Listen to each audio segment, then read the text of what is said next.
Labą dieną visiems susirinkusiems taip gausiai į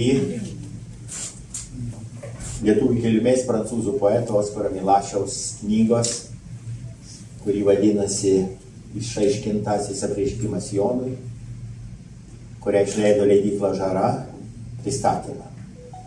Iš karto pristatau dalyvius: daktaras Algimantas Kasparavičius, profesorė Genovaitė Lučkutė ir aš kaip moderatorius Vytautas Bikučius. Bet pradėsiu šitą knygos pristatymą lietuviškai nuo šitos knygos, kurią čia matote, arba pakelsiu, kad visi matytumėte. Bent jau 2 žmonės Lietuvoj praėjusių metų rugsėjo 5 dieną laukia, kol šitą knygą išeis Prancūzijoje. Bent 2 žmonės laukia. Galit nuspėti, kas. Tai profesorė Genovaitė Lučkutė ir aš. Kodėl mes laukiam? Čia yra kol kas Prancūzijoje eiliniam skaitytojui parengtas fundamentaliausias leidinys, kuris pristato ne tik Oskaro Milašiaus kūrybą, bet ir jo gana platų gyvenimo aprašymą su nuotraukom retom, ir knyga sudalintai keletą skyrių, kur pagrindiniai kūriniai įeina ir kiekvienam skyriui yra parašyta pratarmė. 2 mokslininkai sudarė ją, tai Kristofas Langlois ir Olivier Pivto, kuris buvo atvykęs ir į Vilnių Prancūzų institute šitą knygą pristatė. Kodėl aš dabar pradėjau nuo šitos knygos? Prancūzams, tiems, kurie bent jau kiek nusimano arba žino apie Milašių, nors jam kaip kūrėjui Prancūzija nebuvo labai palanki, kadangi Galimaro leidyklos atstovas, Nobelio premijos laureatas, rašytojas Andrės Žydas, kada jo sekretorius jam sudarinėjant prancūzų poezijos antologiją pasakė, kodėl jūs neįtraukėte tokio poeto kaip Oskaras Milašius, jis atsakė, Andrės Žydas, aš tokio poeto nežinau. Ir va tai lėmė daugelį metų tokį atsainų požiūrį į Milašių, nebent buvo jo gerbėjai. Ir vienas iš jų, jo leidėjas Andrės Silveras, kuris praktiškai paaukojo visą gyvenimą, išleido jo visus raštus, bet tie raštai jau yra daugiau skirti ne šiaip eiliniam skaitytojui, o tokiam, kuris užsiima kūrybos tyrinėjimu. Tai va šitas leidinys yra labai dėkingas. Bet jūs galite džiaugtis, kad lietuviškai yra Milašiaus išrasta daugiau negu šitoje knygoje. Ir va čia dar vienas leidinys, kuris papildo tą jau bibliotekėlę. Ir jeigu jūs prisimenat, kada į mūsų valdžią stojo nauja koalicija, kultūros ministras pasakė,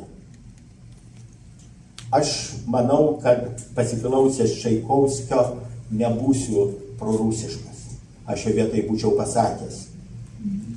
2027 metais yra Oskaro Milašiaus 100 metų jubiliejus.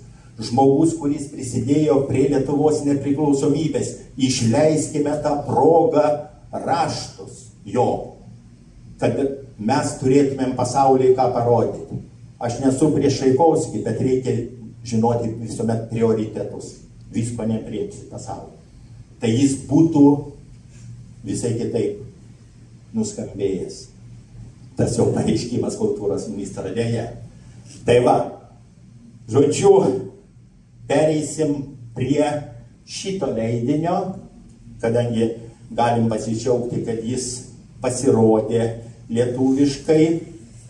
Ir čia, kaip matote, jau ant viršelio yra surašyti pagrindiniai kūriniai, kurie tilpo šitoje knygoje. Tai išaiškintasis apreiškimas Jonui, apreiškimo Jonui raktas, politiniai straipsniai, kurie, mes apie juos dar užsiminsime, kurie čia nėra atsitiktiniai šitoj knygoje, kaip jums galėtų pasirodyti iš pirmo žvilgsnio.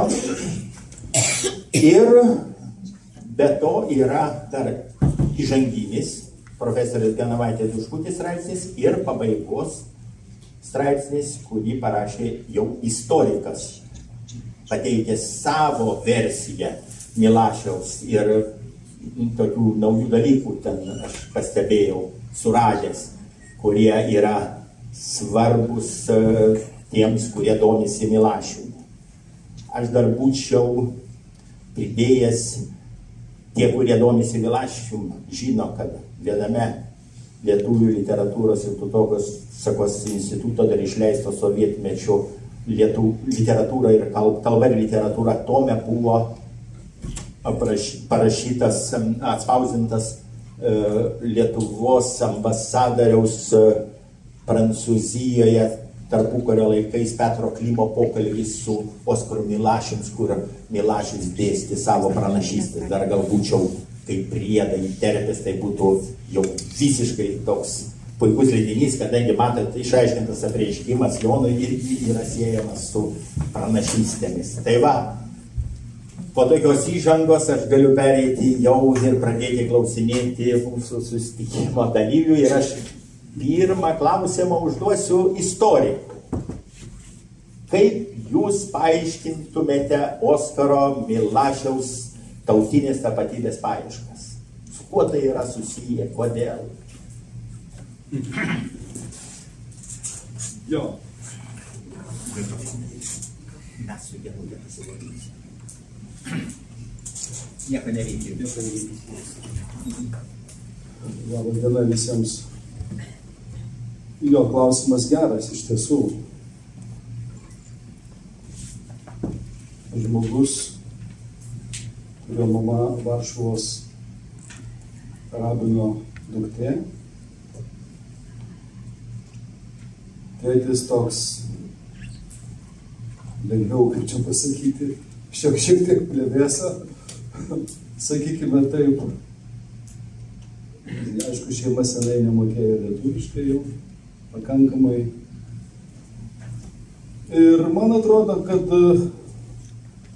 Milašiaus tapsmas politinių lietuvių yra šiaip jau iš esmės turbūt analogiškas Lietuvos valstybės atgimimui 20 amžiaus pradžioje. Tai yra didžiąja dalimi iš svajonės. Ne tiek iš medžiagos pačios, kad va, čia yra kažkokia valstybė, kažkokios institucijos. Aišku, yra žmonės, bet tie žmonės, kaip ir šiandien, jie visi gyvena savo varguose, savo darbuose, savo rūpesčiuose, neteklyse, bet didžioji dalis turi svajonę. Ir aišku, ta svajonė ten, sakykime, taip įkvėpia turbūt ta visa Basanavičiaus, Jablonskio, Smetonos, Kairio, čia vairiai galima tas pavardės vardinti kartą. Nu ir palaipsniui tą tokią svajonę užsikrečia Lietuvos lietuviai. Tai užkrečiamas dalykas. Žymiai didesnis negu ta pandemija, kurią mes išgyvenom. Ir, žodžiu, jie neturėjo jokių respiratorių, jokių kaukių, nu jos tiesiog nesugebėjo apsisaugoti, nes greta, žodžiu, buvo iš tiesų realios valstybės, kurios pretendavo, ypatingai pirmojo pasaulinio karo pabaigoje, po revoliucijos Rusijoje daugelis ten mato išsigelbėjimą. Aš čia viską nesuvardinsiu, aišku, bet tik tai paminėsiu vieną turbūt faktą, ar ne, 1917 birželis, Rusijos lietuvių Petrapilio Seimas, kuriame didžioji dalis, absoliučiai didžioji dalis pasisako už autonomiją demokratinėje Rusijoje. Ten tik keli žmonės ir pasisako tokie grandai, kaip Petras Leonas, teisininkas, kuris vėliau kryžium guls, kad jis yra lietuvis ir nepriklausomybininkas, o 17 metų birželį jis dar griežtai yra kitoj. Bet paskui greitai žmonės užmiršta tos nepatogius dalykus, nu kaip ir mes. Ar ne? Žodžiu, užmiršom daug nepatogių dalykų Jeigu mes kalbame apie 88, 90, 91, kas nepatogu, iškart iki šiandien tas yra, nebereikia to prisiminti, istorijai tas neparanku. Tai aš labai gal iš toli pradėjau, tai einu prie Oskaro Vladislavo, Milošo, kaip jis pasirašinėjo. Aišku, mes viską sulietuvinam, bet viską mes taip darom. Su Stanislav Narutovič, mano žemiečių mes jį perdirbam savaip, mes negalim priimti kitokių. Ir dabar tas matosi, ir tada tas yra. Ir jeigu paskaityti tuos tekstus, jūs paskaitysite be jokios abejonės pirmosius tekstus, apie kuriuos čia kalbėjo moderatorius, tuos politinius tekstus pirmojo pasaulinio karo metų, tai ten, manyčiau, nežinau, su manim sutiks vertėja, leidėjas, bet ten pirmiausia atsispindi tas lenkiškas pasaulis arba abiejų tautų pasaulis. Ir jis tik tai vėliau pereina taip prie jau to lietuviško pasaulio. Lenkija jam yra šventa. Lietuva iš viso yra ten mistinė žemė, kurios iš tiesų labai daug šventumo. Ir turbūt tas, ir jisai tai visą rašo žmogus, kalba žmogus, kuris nekartą nebuvęs Lietuvoje. Ne Lietuvoje. Jis ten kažkur toli, ten Mogiliovo gubernija, dabartinis Vitebskas, ten, žodžiu, jis atvažiuos į Lietuvą gerokai vėliau, bet, matote, čia yra puikus dalykas. Būti lietuviu, jeigu tu nori, niekas tau negali sutrukdyti. Ir man yra labai džiugu ir malonu, kad tarpukario Lietuvoje, 20 amžiaus pradžioje, didelė dalis mūsų bendrapiliečių, nesakau tautiečių, jie iš tiesų, kaip čia pasakyti, atradinėjo savo tapatybės. Žemaičiai tapo lietuviais, prancūzas, lenkas, žydas, Oskaras Vladislavas tapo irgi lietuviu. Tik dėl svajonės, dėl įsivaizdavimo. Aš pasakysiu tokią ereziją, neužimdamas daug laiko, aš bijau ir įtariu. Čia tokia tik tai hipotezė tokia, kaip čia pasakyti, žodžiu, kad jeigu jis būtų gyvenęs Lietuvoje su savo emocija, su savo fantazija, jis greičiausiai nebūtų tapęs lietuviu. Tai, ką jis būtų pamatęs ir ką jis būtų perėjęs, tas viskas būtų sugriovę. Bet žinote, nepasakysiu paslapties, didelė dalis amerikiečių šiandien, mano pažįstamų, jie yra didesni patriotai negu tie, kurie šiandien gyvena Lietuvoje. Nes jie nežino, kas ir kaip čia yra, o iš tolo, per atstumą, iš ten beveik 10 000 gyventojų mylėti labai yra patogu ir lengva. Tai turbūt yra panašiai nutinka ir su Milašium. Aišku, ta jo politinė karjera iš karto yra užverčiama darbais, kuriais į valstybę. Ir, aišku, jis pats pergyvena, man atrodo, iš tų tekstų, kuriuos jis publikavo, Paryžiui jis pergyvena pats tokį, kaip sakyti, visą laiką karą su savim. Nes aš, kaip sakiau, jis pirmiausia pradeda gerėtis Lenkiją ir jis yra lenkiškos kultūros, lenkiškos civilizacijos lietuvis. Jeigu tai, net vėliau, kai jis jau tokio patampa to lietuviu, tai yra iki kaulų smegenų. Išskyrus, aišku, katalikybę, nes su jie ten santykis kitoks yra. Tai iš viso religija. Tai, žodžiu, tas jo ir kyla jie visą laiką dilemos. Ir kurioje pusėje jis, Lietuvos ir Lenkijos. Ir ilgą laiką jis bando tas dvi pusės, tą suskilusią obuolį, tą suskilusią puodynę lipdyti vieną. Bet atvažiuoja Lietuvos delegacija 19 metų vasarį, kovą į Paryžių, atvažiuoja tas pats Klimas čia minėtas, atvažiuoja Valdemaras, atvažiuoja ten kiti tokios personažai kaip Gabrys ir panašiai. Ir sakykime taip, tą žmogų romantiškai nusiteikusi stipriai apšviečia. Kaip čia yra tie reikalai su ta Lenkija ir kaip ir aišku, sakyčiau, turbūt vyksta tiesiog pirmas toksai lūžis ir vėliau antras turbūt, kai jau 19 metų pabaigoje, praktiškai lapkritį, 20 pradžioje, Paryžius daugeliu yra pakankamai svetimas lietuvių.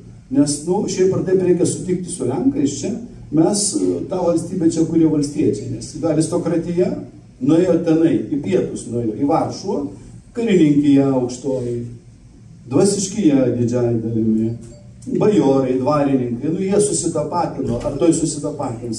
Ir čia tie likę valstybė. Klimas beje tai savo atsiminimuose rašo. Svetimas jisai jaučiasi Paryžių, kai jį paskiria, kai jis atvažiuoja 25. Ir aš noriu pasakyti, kad Milašius pasirinktas Lietuvos atstovų Šerždefe laikinuoju nėra norinčių ir nėra kam. Prancūzų kalba kažkaip nėra čia ir norinčių svarbiausia nėra. Tada paliksim tą. Beje, panašiai kitas žymus poetas, Jurgis Baltrušaitis, panašiai liko Maskvoje. Ne todėl, kad jis norėjo, ne todėl, kad jis labiausiai tiko, ne todėl, kad politinės partijos sutarė dėl jo, ne. Todėl, kad įsidairėsi, norinčių, kad salėje nėra, jis jau čia vieta yra, bus gerai, laikinai pabus. Tai Baltrušaitis su to savo laikinumu pabuvo iki 39 pavasario, su Oskaru Vladislavu buvo kitaip, jisai, žodžiu, buvo įtampostė iki 25, tik tai iš esmės, sakykim taip, kol atvažiavo Klimas. Ir aš sakyčiau, gal dar man bus progos pasakyti apie tos konkrečius darbus, ką jis darė, aš dabar neišsiplėsiu, neužimsiu laiko, bet tik trumpai pasakysiu, kad jisai su to didžiulė našta, Sizifo akmeniu užkrautų žmogui, poetui, fantazieriui, iš Červenės atvykusiam į Paryžių, nemokančiam lietuviškų ir rašančiam kažkodėl tai visą laiką iš kairės į dešinę per pusę lapo, tai įstrižai visi tekstai ranka rašyti. Tai aišku, čia kaip psichologai galėtų paaiškinti, bet jisai su ta Lietuvos valstybės, vyriausybės, prezidento Smetonos, premjero Valdemaro, kuris jo teikimu, Valdemaro teikimu Smetona jį paskiria tuo Šerždefe laikinuoju. 19 metų gale, jisai su ta našta susitvarkė. O sprendėsi globalūs dalykai. Valstybės pripažinimas, karas iš pradžių su bolševikais, vėliau karas su Lenkija. Žmogus turi dvi tėvynės ir jos tarpusavy kariauja. Jūs pabandykite, kai tėti su mama mušasi, žodžiu, tu esi vaikas ir pabandyk dabar įsikišti į tą ginčą. Aš taip labai buitiškai kalbu, ir galų gale Klaipėda. Vat Klaipėdos susigrąžinimas 23-24. Jis dar spėja uždėti tuos pagrindinius anspaudus ant Klaipėdos susigrąžinimo. Tai pradžiai tiek dėkui. Kaip matote, situacija, kurią nupiešė istorikas, buvo tikrai gana sudėtinga. Dabar norėčiau klausimą užduoti Genovaitei. Klausimas šiek tiek irgi susijęs su tuo atsivertimu į lietuvybę.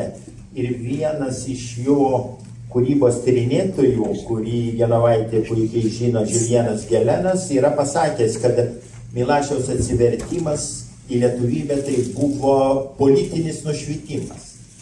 Kaip manai, Genovaitė, ar jis teisus ir ką jis turėjo galvoj, sakydamas politinis nušvitimas? Ačiū, labai ačiū. Pirmiausia, noriu pasveikinti visus susirinkusius ir padėkoti, kad jūsų čia tikrai tiek daug ir man labai gera, kad Milašius skaitomas, mėgiamas, mylimas Lietuvoje. Ir taip pat labai noriu padėkoti jums, profesoriau, todėl kad aš pati, aš tyriu prancūzų literatūrą, Milašius mano autorius, aš esu vertėja, bet aš nesu istorikė, todėl man buvo labai svarbus būtent istoriko profesionalo žvilgsnis į Milašių kaip diplomatą, kaip valstybės veikėją. Aš jau pati nebūčiau galėjusi tokio straipsnio parašyti, tai jums dar kartą dėkoju, kad sutikote dalyvauti šitame mūsų leidinyje.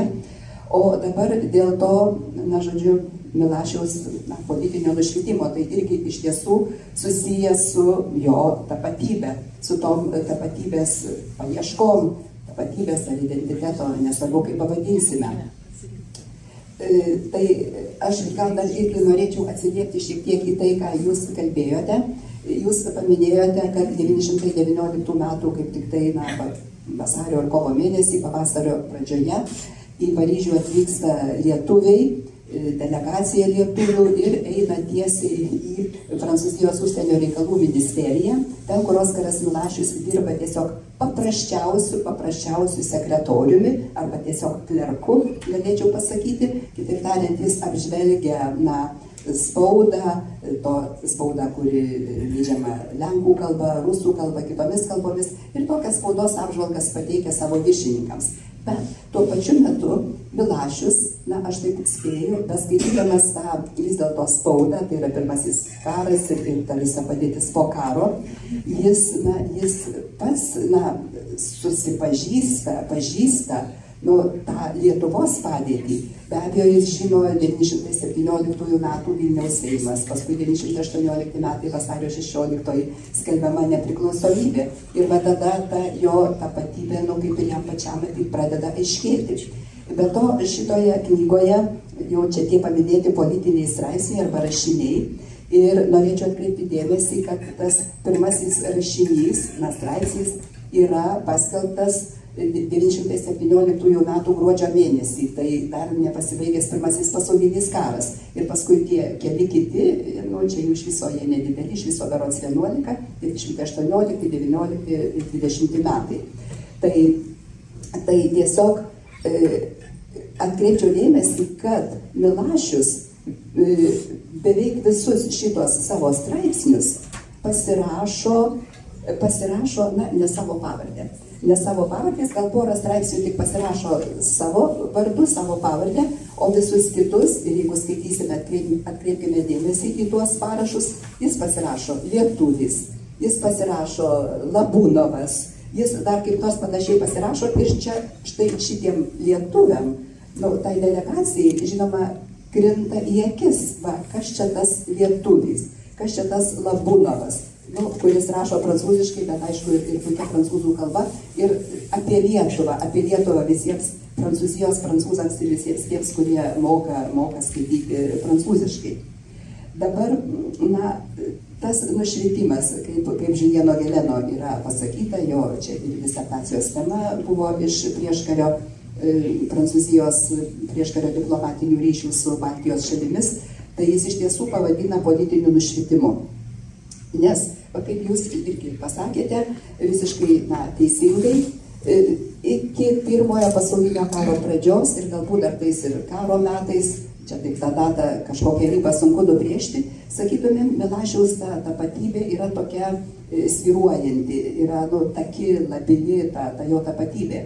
Ir, man, sakysim, kaip vis dėlto literatūros tyrėjai, man svarbus yra patys tekstai, jo grožiniai tekstai, ar iš tų grožinių tekstų jo tapatybė kaip nors, nežinau, išryškėja, sakykime.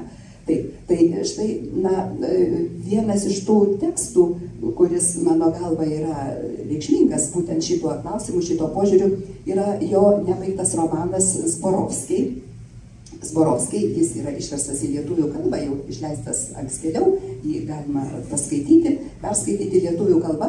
Tai va, tame romane, reiškia, veikėjas, pasakotojas, anglas, bendrauja su Zborovskiais, tėvu ir sūnumis, ir jis, žodžiu, yra pakviečiamas atvykti į Zborovskių gimtinę.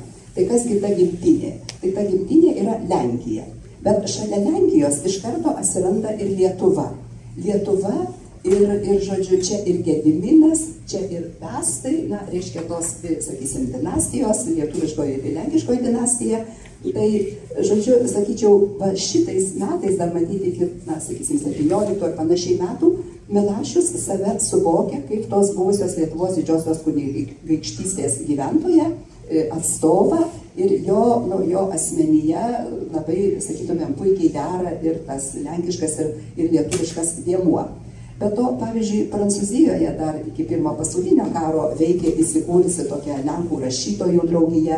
Tai Milašius bendravo, žodžiu, buvo įsijungęs į tos draugijos veiklą, bendravo su žmonėmis, jis pažinojo ir to laiko, reiškia, Lenkų rašytojus, ir žinomus rašytojus. Tai man atrodo, kad gal tuo metu, taip iki pirmo pasaulinio karo pabaigos, gal tos dvi tapatybės jame ir nelabai pjovėsi.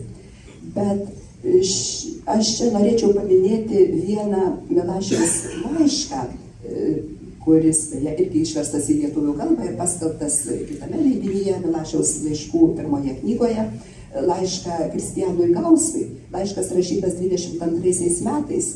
Ir tame laiške Milašius apie tą savo apsisprendimą tapti lietuviu, sakytum, labai gražiai paaiškina. Na, galbūt čia jau daugeliu iš mūsų ir girdėta, žinoma, ta Milašiaus citata.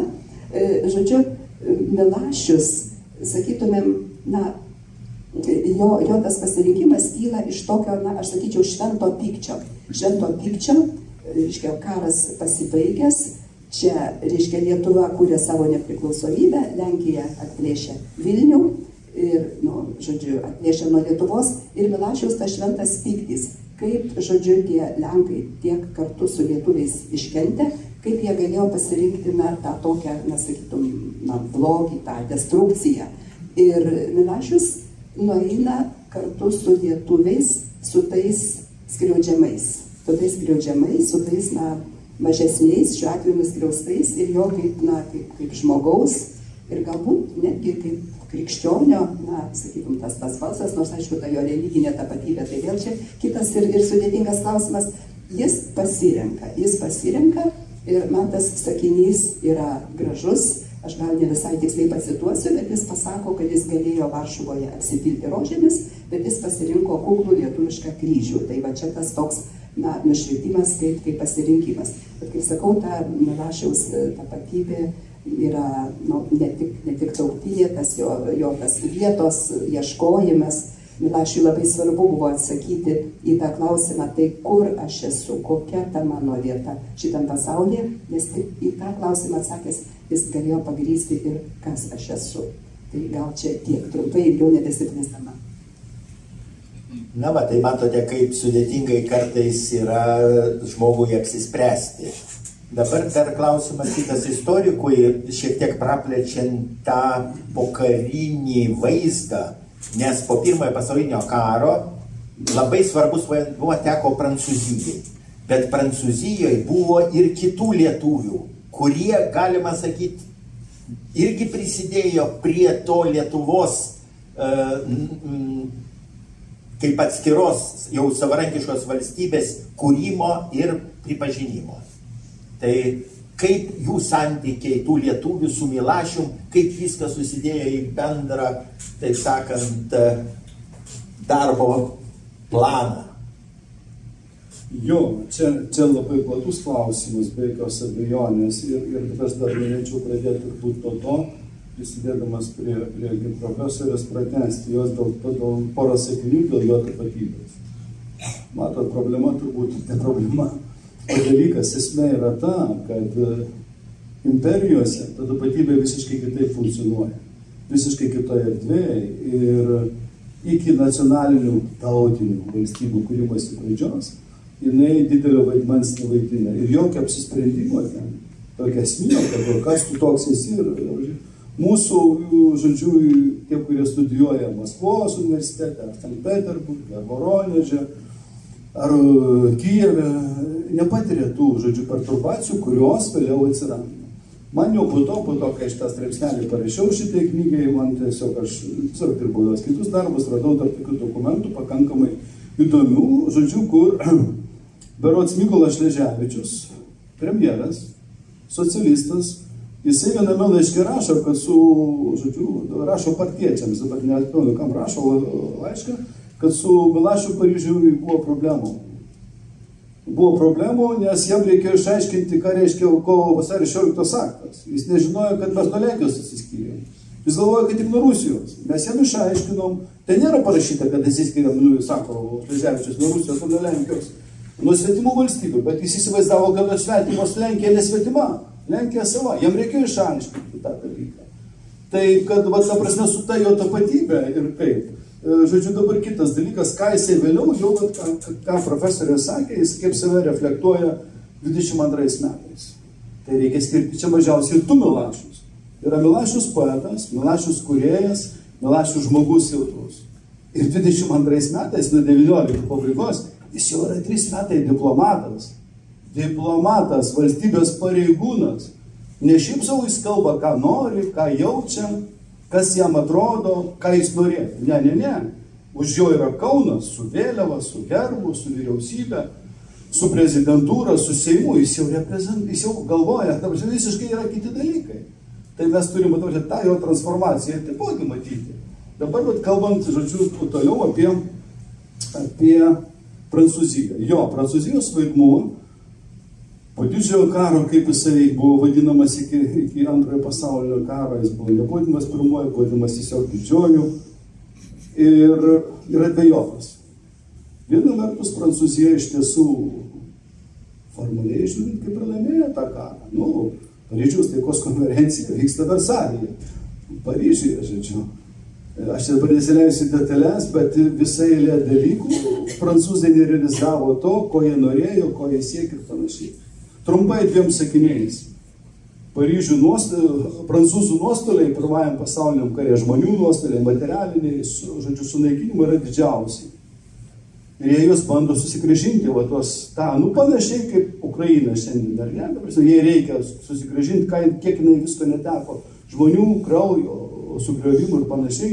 Žodžiu, vokiečiai yra priešai ir tas, kitaip tariant, aš turbūt taip pasakyčiau, po didžiojo karo arba po pirmo pasaulinio, prancūzai turi didelę ambiciją, didelę labai ambiciją būti didžiąją Europos politinė jėga. Būti iš esmės, ko šiandien yra Jungtinės Amerikos valstijos. Bet galių tam realizuoti, iš esmės jie neturi. Taigi, pirmas pasaulinis karas baigėsi kaip? Baigėsi net praktiškai nesumušus Vokietijos kariuomenės. Tiesiog taip ir baigėsi jisai.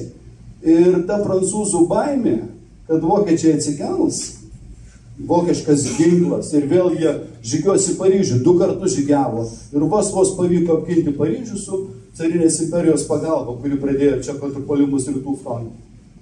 O dabar Rusijos nebėra. Žiūrima yra Lenkija, bet jinai negali pakeisti Rusijos, nes pagal pajėgumai reikia objektyvų. Taip, kad tas, žodžiu, Prancūzijos vaidmuo Lietuvos valstybės kūrimėse jis yra pakankamai dvejopas. Viena vertus, ir tai dabar pripažįsta ir čia minėtas prancūzų istorikas, Guslenas ir kiti, žodžiu, kad, palaiko visi yra protingi. Dabar jis sako, prancūzai tuo metu darė klaidą. Ten užimdami tokią, prolenkišką, nepralietuvišką poziciją. Aš čia labai aišku supaprastintai kalbu, bet tiesą sakant, jie nedarė jokios klaidos. Ir visi istorikų tekstai yra pritaikyti prie laikmečio. Todėl istorija ir juda į priekį, nes mes visą laiką ją perrašinėjom, pritaikom prie savo interesų, prie landšafto, politinio, mentalinio, visokio kitokio ir panašiai. Lygiai tą daro prancūzai, visi tą daro, žodžiu. Tai trumpai tariant, prancūzai neturi pasirinkimų. Jiems reikia sąjungininkų rytuose prieš tą nedabaigtą Vokietiją, kurios grėsmę jie jaus iki pat 40 metų, ir galų gale paaiškės 40 metų birželį, kad jie jautė netuščioj vietoj, kad ta grėsmė egzistavo ir atėjus progai, vokiečiai per 3 savaitės ir ta didžioji prancūzų imperija, Napoleono laikų, mes kalbėsim čia, kitam renginyje, kad tai neišnyko, tarsi ir nebuvusi. Taip, kad ir jie tos Lietuvos nenori matyti dėl vienos paprastos priežasties. Ne todėl, kad jie prieš lietuvius, ne. Jiems reikia didelės, galingos, stiprios Lenkijos rytuose. Ir tiesą sakant, čia aišku, jau galim pereiti prie lietuvių, atsidūrė tokioj nematomai padėti, žiūrint iš Paryžiaus. Kaip ir lietuviai tampa kaip ir Paryžiui nelabai reikalingi, nes reikalingi dideli Lenkai. O Lietuva kaip tos didelės Lenkijos dalis, nes tarpukaris, Varšuva, Pilsudskio, žodžiu, koncepcija yra labai paprasta. Litva tai yra maištaujanti provincija. Lietuviai truputėlį turi duotiems reikia laiko, kad jie susiprastų ir grįžtų prie motinos, kaip jis sako, delną ir viskas susitvarkys. Didelė stipri Lenkija apsigins nuo priešų rytuose Rusijos ir nuo priešų vakaruose Lenkijos, Vokietijos. Viskas bus gerai. Tai tie lietuvių, žodžiu, ta lietuvių bendruomenė, turbūt ir šiuo atveju tas Milašiaus darbas, jisai ir balansuoja. Visa esmė turbūt yra rasti priėjimą prie prancūzų, bandyti paaiškinti Kuderse, Prancūzijos užsienio reikalų ministerijos pareigūnams, kad yra ne tik Lenkija, kad yra ir Lietuva, ir kad atskira nuo Lenkijos Lietuva galėtų būti irgi prancūzų sąjungininkas. Mes čia visko ir maisto turim, ypatingai čia vėliau, ir pekonų, ir vis galėtume parduoti, bet prancūzai iš esmės iki pat turbūt 4 dešimtmečio pradžios, jie čia aš kalbu apie tai, kai Milašius jau užima tokias labiau garbingas, tokias nominales pareigas pasiuntinybė, yra kaip garbės patarėjas, neberealus, žodžiu, veikėjas.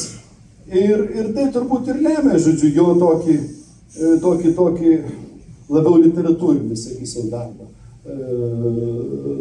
mūsų pasiuntinybė, žodžiu, Paryžiui.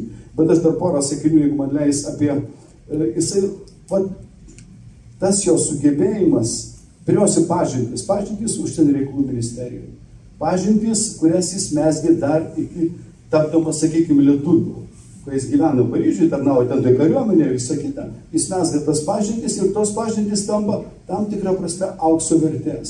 Antras dalykas, pakankamai tobula, nepakankamai tobula prancūzų kalba tikriausiai. Aš čia ne specialistas, bet jeigu mes žiūrėsim Paryžiaus taikos konferencijos dokumentus lietuvių delegacijos, kuri ten dirba, tai vienintelis redaktorius beveik visur yra Oskaras Vladislavas. Kartais jis pasiginčia su Valdemaru, nes jo yra išmokta kalba tokia, Milašiaus labiau gyva, labiau tikra, ir jie ten pasiginčia, bet šiaip ar taip randa, žodžiu, tam tikrus sprendimus. Ir čia turbūt ir buvo didžiausia Milašiaus vertybė. Savas žmogus, Prancūzijos užsienio, žodžiu, iš pradžių Prancūzijos užsienio reikalų ministerijos klerkas, kaip buvo pasakyta teisingai, vėliau jau Lietuvos pareigūnas, su pažintimis, kultūriškai pakankamai tolimame ir lietuviams dar sunkiai suprantamame Paryžiuje. O kad lietuviai sunkiai suprato, dar kartą pasikartosiu, skaitykit Petro Klimą prisiminimus, arba laiškus, dar geriau laiškus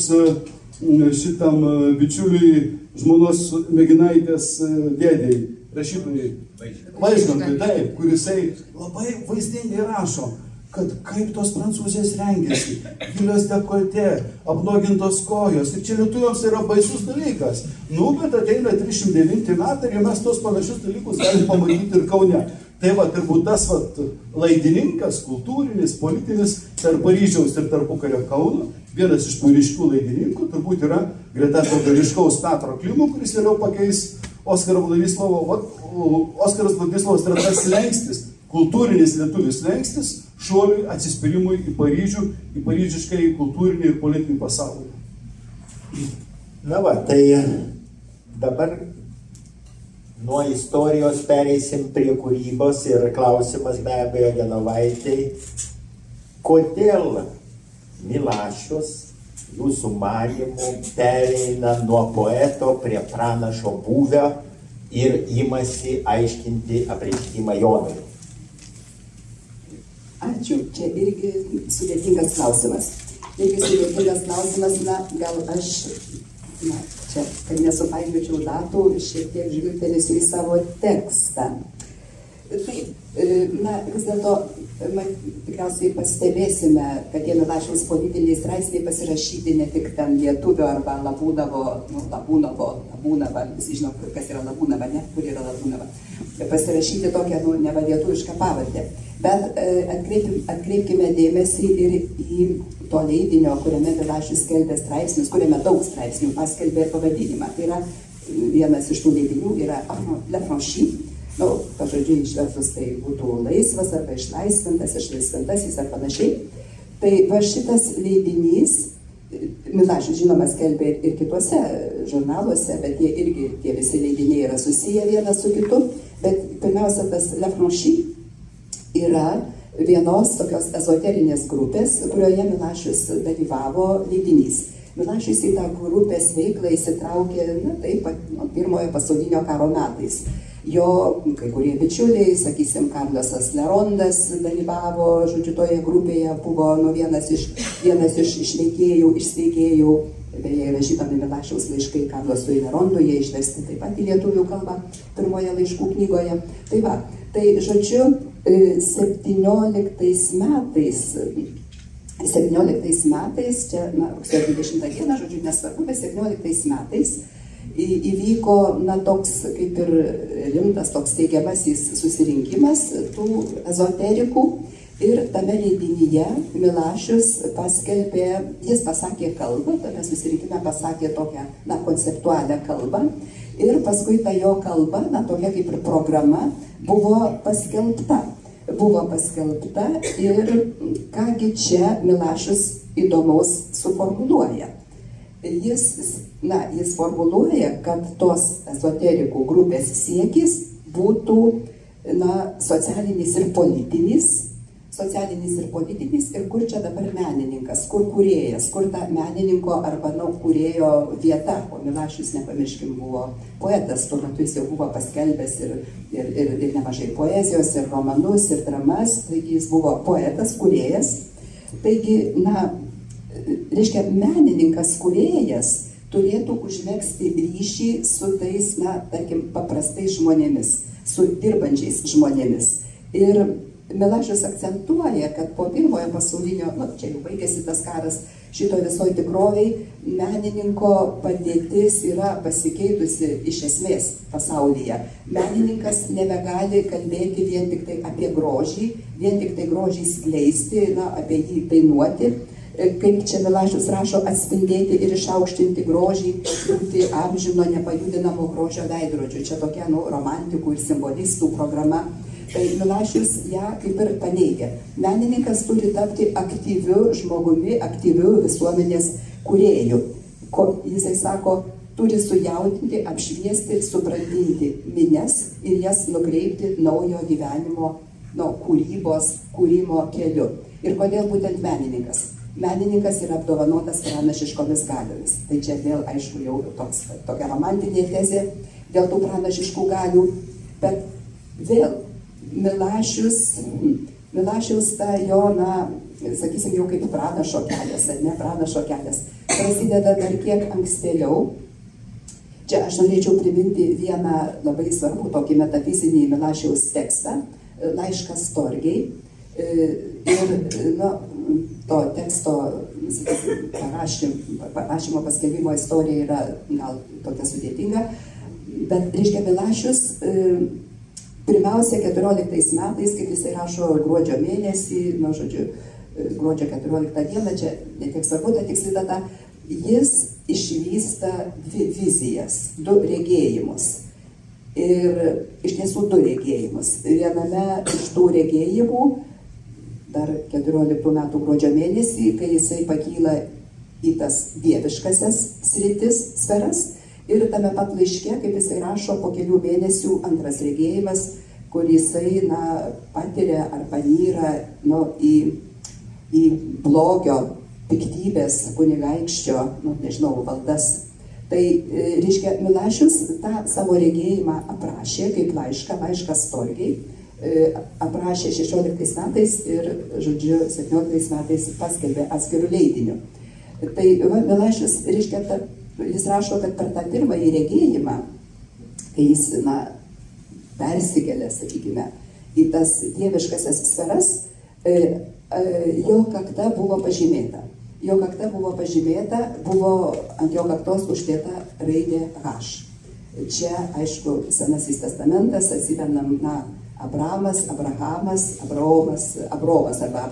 taip, reiškia, kaip Abraomas suvokė savo tą misiją, savo užduotį, savo vaidmenį hebrajams arba žydams, taip ir Milašius, jis suvokia, kad jis yra pateptasis, jis, turi atlikti tam tikrą vaidmenį. Tai, čia mano interpretacija, čia su manim galima ginčyti, sutikti, nesutikti, bet mano galva, kad štai Milašiaus tas ir pasirinkimas atstovauti Lietuvai ir ginti jos interesus susijęs su šito jo, su ta jo pažymėta kakta, čia aš tai metaforiškai pasakysiu, būtent su šito savo suvokimu, kad jis, ne tik poetas, ne tik, grožio atstovas, bet jam yra skirta, jam yra lemta kai kas daugiau.